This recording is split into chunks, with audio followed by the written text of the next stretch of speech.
Hey everybody, welcome once again to NoDQ&A video. This is the post-Payback edition of NoDQ&A video. Payback just wrapped up. Got a lot of questions from people regarding the pay-per-view, so let's get right down to it. First question from ClarkyBoy123. What did you think of Payback?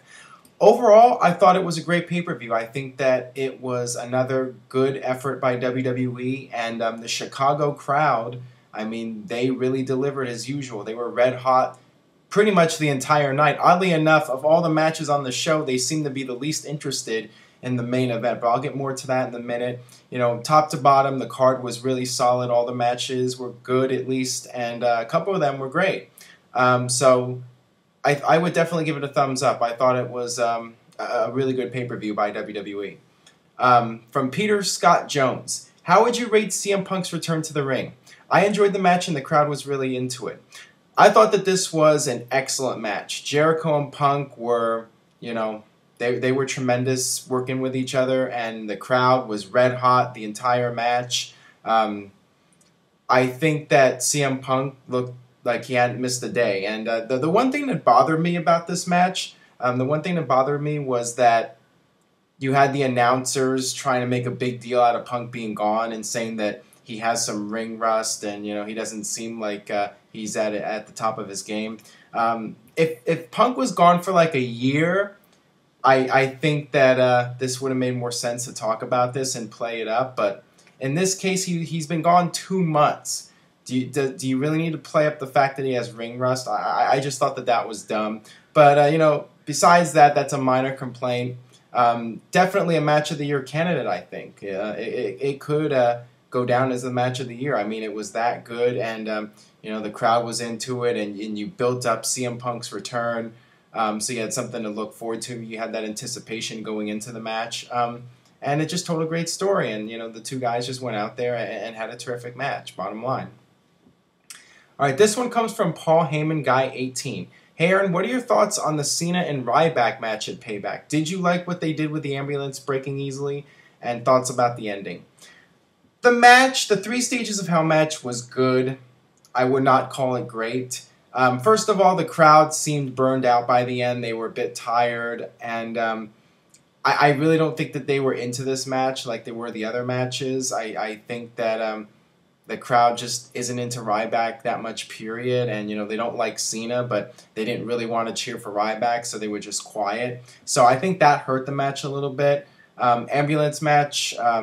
Well, first of all, the lumberjack match. I mean, that was a fine match. It was kind of boring at times, but you know, I liked the big spot where you had all the guys on the outside. The lumberjacks were attacking Ryback, and then Cena got on the top rope and did the big dive. I thought that was a cool spot.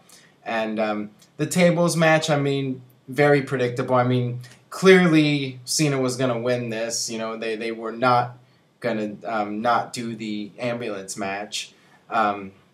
So, I mean, you know, that was just a moment where you're waiting for the match to end so you can get to the ambulance match. And, you know, nothing to it. And, yeah, finally the ambulance match was very good. I mean, I liked the fact that they were tearing apart the ambulance and using that as a weapon, using the pieces. They were using the door. They were using the fender. They were using the top lights. And, you know, the finish was cool. John Cena giving Ryback the AA through the ambulance. I mean, that was a cool finish. But, yeah, the crowd heat, I think, hurt this match a lot. And it was a solid main event, but there have certainly been a lot better main events in recent years. From Ninferno, do you think WWE announcing RVD's return ruins the potential of a big surprise or pop? Is it worth trying to get a slightly better pay-per-view buy rate? I think it is. I think, you know, in a different era, you would want to have a surprise return. You know, during the Monday Night Wars, the surprise returns were very effective in building up the ratings and getting people to tune into the show, and that whole feeling of you never know what's going to happen. But in this day and age, there's no competition. So you might as well try to use somebody's return as a way to build up a pay-per-view. So I'm all for it. You know, it's going to be in Philadelphia, ECW country, Money in the Bank. RVD won Money in the Bank. He was Mr. Money in the Bank. I think it's a perfect place to bring him back. And, you know, I got a lot of questions here. What are they going to do with him? I think that you should go all the way with him. If you're going to bother bringing him back, and I'm sure that they're going to be paying him a lot of money, I think that you should push him to the top and maybe do a match with John Cena. There's a lot of matches you can do with RVD. You can have him feud with CM Punk. You can have him feud with Daniel Bryan. So I'm all for bringing him back, and hopefully he can also help elevate some of the younger talent when he's doing this WWE run. Maybe work with the Shield in some matches. I talked about this in previous videos. I think that he could help out a lot of the younger talent. So definitely all for him coming back, and at least initially they should push him right to the top and put him in some key matches. All right, this one comes from Ricky Lawson. Hey Aaron, what did you think of the Divas title match? I think it was one of the better Divas matches I've seen in a while. I agree with you. I think that it was a good Divas match. Perhaps they were inspired by the match at Slammiversary, the Knockouts match. It was very solid. I mean, no real complaints about it, and I'm glad AJ won it. I think that that's the way to go. Although my whole theory was that AJ would win and her and Dolph would be champions together, but of course Dolph lost the world title. But whatever. I mean, I think AJ's the most over diva on the roster, so you might as well put the title on her. And they have this whole storyline with Caitlyn now, and she got all upset. So we'll see where things go with that. Do you think Dolph Ziggler losing the world title was too soon? Personally, I think it is way too soon for him to drop the belt to anyone. Your thoughts? Well, I like the storyline they did here. I think that it was actually really well done. They basically did what looks to be a double turn where they were playing up the whole concussion thing, and I say why not? It's a way to get heat on Alberto Del Rio, and if that's the direction they're going. And let's face it, the Del Rio babyface turn has pretty much been a bust. People criticize me for calling that one of the worst babyface turns of all time, but I think it's pretty clear that it failed, and the crowd was booing Del Rio out of the building here, and they were cheering Ziggler like crazy. So you might as well go with what the people want to do. The people want to cheer Dolph Ziggler, and they want to boo Del Rio. Del Rio, he just has that cocky attitude, and the very smug, the aristocrat character that he played when he was a heel, and that's what he does best.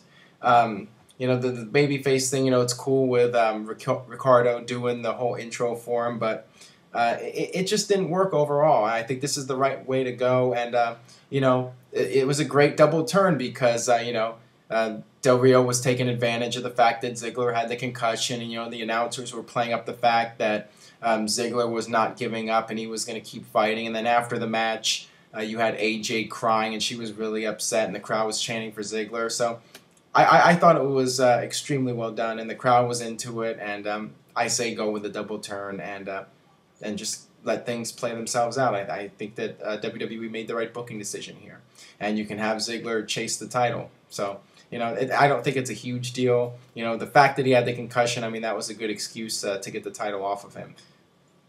All right, this one comes from WWE Fan 5. Hey Aaron, did you prefer Edge as a babyface or a heel? I loved him as both, but preferred him as a heel. He was just one of those guys who really gets under your skin.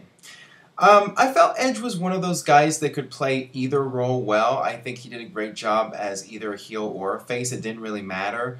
But I think he was just a little bit better as a heel. I think that's what people will remember him most for. And that's really when he was able to reach that next level from being a upper mid-card to a main eventer, when he did that whole heel turn, when he aligned himself with Lita and did that storyline with Matt Hardy. That's when you really saw Edge take it up a notch and create that rated R superstar character, and he became a top superstar in WWE, the rated R superstar. So I think that's what he'll be remembered best for, is the heel character that he portrayed. But as I mentioned before, he was tremendous as a babyface as well. He was just one of those guys that was just so talented in the ring. And no matter how much of a heel he acted like, people would still cheer him because they respected him as a performer. So, I mean, that was the kind of guy that Edge was, that he could be a great heel and play that character, but, the fans still had that respect for him because they knew how hard of a worker he was and how dedicated he was to his profession. Alright, this one comes from Showstopper526. Hey Aaron, what did you think of Sting bringing back the Main Event Mafia segment? I'll admit I'm a sucker for old factions coming back. Your thoughts? Love the show. Well, hopefully we actually see the Main Event Mafia return this time. I remember a few years back there was talk about TNA bringing back the Main Event Mafia. I think it was around January 2011, but then Booker T and Kevin Nash ended up going back to WWE, and those plans went out the window. So we'll see what happens. I think that it is something interesting to have the Main Event Mafia back, but the thing is, if you bring back Kurt Angle and Samoa Joe into the group, I mean, the whole purpose of Sting bringing back Main Event Mafia is that nobody came to his aid at Slammiversary. So if Kurt Angle and Samoa Joe come back and align with Sting, I mean, there's a logic hole right there, because where were they at the pay-per-view? But I mean, who else do you put in the group? I mean, the Main Event Mafia consisted of all former world champions. Now, I guess you could break that rule and have Rampage Jackson as part of it. I mean, that might be something cool, but I don't know if I would do that. And who else do you bring in? You know, you could bring back Kevin Nash. You could bring back Scott Steiner. I'd love to see Scott Steiner come back, but you know, he's had the whole thing going on with Hulk Hogan and Eric Bischoff. There's some legitimate heat between those guys. I don't know if Scott Steiner will be coming back. So I'm really curious to see who exactly they bring in for this group, because in order for it to work, in my opinion, they got to bring back some main event superstars, some former world champions. So time will tell. We'll see what happens. You know, RVD's coming back to WWE, so that's out. So yeah, I'm definitely intrigued by it. I mean, I'll say that much. All right, this one comes from Dude Love One. Aaron, what did you make of WWE's Power Rankings? I think they're an absolute joke. Sheamus is at number 3 for practically doing nothing. WWE has always had these rankings. I mean, they've been doing this stuff since the WWE WWF magazine days, where they have the rankings of the superstars.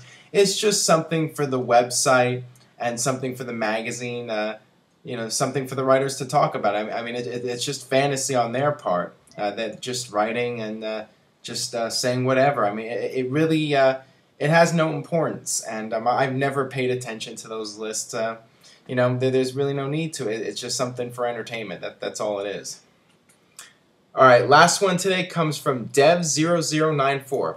What are your thoughts on Triple H saying that he would love one more match with The Rock? Do you see this happening at all?